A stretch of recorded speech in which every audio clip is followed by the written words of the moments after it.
क्या भारत अब डॉलर पर निर्भरता कम कर रहा है? क्या सोना बन रहा है अगला सुरक्षित हथियार? ये सवाल उठ रहा है आरबीआई के आंकड़ों के कारण। आरबीआई की सालाना रिपोर्ट में जो आंकड़े सामने आए हैं, वो न सिर्फ चौंकाने वाले हैं, बल्कि भारत की विदेशी मुद्रा रणनीति में बड़े बदलाव की ओर इशारा भी कर रहे हैं। सिर्फ एक साल में भारत के गोल्ड रिजर्व की वैल्यू में 57% का जबरदस्त उछाल आया है। भारतीय रिजर्व बैंक ने 54.13 मीट्रिक टन नया सोना खरीदा है और अब कुल सोने की कीमत हो गई है 4,31,624 करोड़ से ज्यादा। अब सवाल यह कि यह सोना आखिर क्यों खरीदा गया? क्या इससे भारत को अर्थव्यवस्था और रुपए को फायदा होगा? आइए पूरी खबर को आसान भाषा में समझने की कोशिश करते हैं। नमस्कार, आप देख रहे हैं बिस्तक। मैं हूं आपके साथ अर्णिमा द्विवेदी। भारतीय रिजर्व बैंक ने अपनी सालाना रिपोर्ट में बताया कि 31 मार्च 2025 तक उसकी कुल सोने की संपत्ति की वैल्यू 57.12% बढ़कर 4,31,624 करोड़ रुपए तक पहुंच गई। ये बढ़ोतरी मुख्य रूप से 54.13 मीट्रिक टन सोने की खरीद और सोने की कीमतों में तेजी के कारण दर्ज की गई।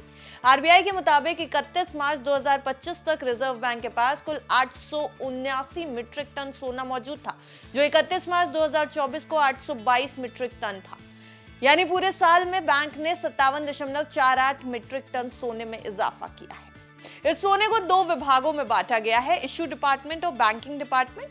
और इश्यू डिपार्टमेंट के पास 31 मार्च 2025 तक 311.38 मीट्रिक टन सोना था, जो एक साल पहले महज 308.03 मीट्रिक टन था। बैंकिंग डिपार्टमेंट की होल्डिंग 514.07 मीट्रिक टन थी, जो पहले 568 मीट्रिक टन के आसपास थी।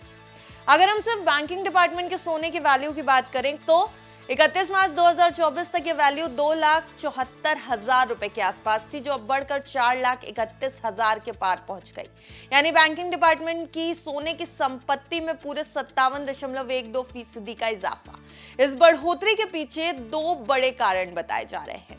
ज्यादा सोने की खरीद यानी एक्स्ट्रा गोल्ड जो खरीदा गया, सोने की कीमतों में उछाल और भारतीय रुपए की अमेरिकी डॉलर के मुकाबले कमजोरी।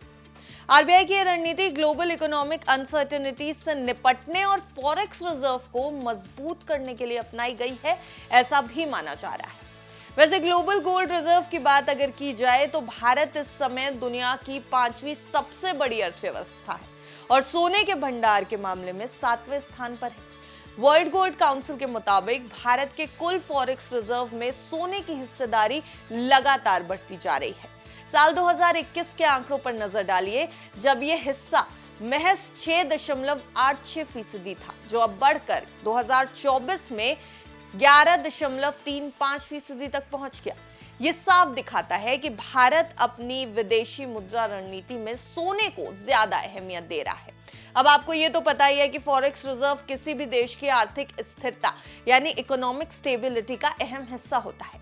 ये न सिर्फ राष्ट्रीय करेंसी की वैल्यू को बनाए रखने में मदद करता है, बल्कि महंगाई को नियंत्रित करने और ग्लोबल झटकों से देश की इकोनॉमी को बचाने में भी मददगार होते हैं। आज भी अमेरिकी डॉलर दुनिया की सबसे बड़ी रिजर्व करेंसी है और अधिकतर देश अपना फॉरेन रिजर्व डॉलर में रखते हैं। लेकिन हाल के सालों में कई देश डॉलर की अनसर्टेनिटी, वॉलेटिलिटी यानी अस्थिरता को देखते हुए सोने की ओर रुख कर रहे हैं। आरबीआई का मौजूदा कदम इसी ग्लोबल नेचर को दर्शा रहा है, जहां केंद्रीय बैंक सोने को एक सुरक्षित और स्टेबल संपत्ति मान रहे हैं, एक स्टेबल एसेट मान रहे हैं। आरबीआई की ताजा सालाना रिपोर्ट से ये तो साफ है कि भारत अब अपने फॉरेन एक्सचेंज रिजर्व को मजबूत और डाइवर्सिफाइड बनाना चाहता है। 879 मीट्रिक टन सोने के भंडार और 4.31 लाख करोड़ की वैल्यू के साथ भारत ने साबित कर दिया है कि ग्लोबल अनसर्टेनिटीज से निपटने के लिए वो पूरी तरह तैयार है। साथ ही सोने की हिस्सेदारी में बढ़ोतरी ये साफ इशारा दे रही है कि आने वाले समय में भारत गोल्ड रिजर्व को लेकर और मजबूत रणनीति अपना सकता है। यानी डॉलर के मुकाबले भारत सोने को खड़ा करने की पूरी तैयारी कर चुका है। अब डोनाल्ड ट्रंप, अमेरिका और उसका डॉलर यहां कहां स्टैंड करते हैं, यह देखने की बात होगी। अगर वैश्विक देशों की भी बात की जाए, दूसरे देशों की बात की जाए, तो ग्लोबल लेवल पर कई सेंट्रल बैंक्स सोने की खरीद बढ़ा चुके हैं। यानी अगर देखा जाए तो सोना अब सिर्फ सेफ हेवन नहीं रह गया, बल्कि एक बड़ी रणनीति के तौर पर भी सामने लाया जा रहा है। सोने में ये खरीद बढ़ाने के पीछे का मकसद क्या है? हालांकि फॉरेक्स रिजर्व को मजबूत करना एक मकसद बताया जा रहा है, लेकिन आखिर में क्या डॉलर के मुकाबले भारत और दूसरे देश सोने को एक करेंसी के रूप में स्थापित कर देंगे? ये सब देखने की बात होगी। आपको क्या लगता है, सोने की बढ़ती कीमतें भी शायद इसी कारण बढ़ रही हैं, तेजी इसी कारण आ रही है?